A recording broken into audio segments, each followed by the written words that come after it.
সারা বিশ্বে যতজন প্রবাসী বাংলাদেশি বসবাস করে তাদের সিংহভাগই কিন্তু মধ্যপ্রাচ্যে বসবাস করে। তো শুধু দর্শক, ভ্যাকেশন ওয়ান্ডারার বিডি চ্যানেলের পক্ষ থেকে এগিয়ে আমি আপনাদেরকে ওয়েলকাম জানাচ্ছি সৌদি আরবের পবিত্র ভূমি মদিনা থেকে। তো শুধু দর্শক, আজকে আমি সেই প্রবাসী এক ভাইয়ের কাছেই যাচ্ছি তার নিমন্ত্রণে। তিনি আমাদের প্রিয় নবী হযরত মুহাম্মদ সাল্লাল্লাহু আলাইহি ওয়াসাল্লামের রওজা মুবারকের আশেপাশেই থাকেন।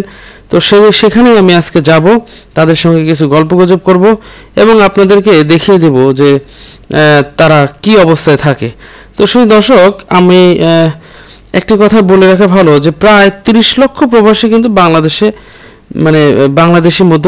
বাংলাদেশিরা মধ্যপ্রাচ্যে বসবাস করছেন এবং যাদের অর্ধেকেরও বেশি, প্রায় ২০ লক্ষেরও বেশি প্রবাসী কিন্তু সৌদি আরবে অবস্থান করছেন বর্তমানে। এবং এই যে তারা মধ্যপ্রাচ্যে অবস্থান করছেন সৌদি আরবে, এবং তার 4 ভাগের 1 ভাগ কিন্তু আবার আরব আমিরাতেও বসবাস করেন।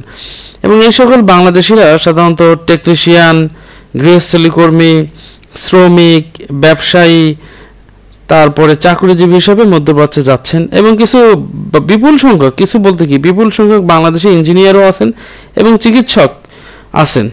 তো শুধু দর্শক, এই যে আমি হাঁটতে হাঁটতে আমরা গেলাম, তারপর যাওয়ার পরে উনি দেখেন আমাদের জন্য খাবারের আয়োজন করেছিল একটা বড় ডিশে। এই যে তাদের রুম, তারা আসলে খুব কষ্টেই জীবনযাপন করেন। এই যে আমরা 4 জন একসঙ্গে বসে খাচ্ছি, তাদের আচার আচরণের ব্যবহারে আমরা মুগ্ধ।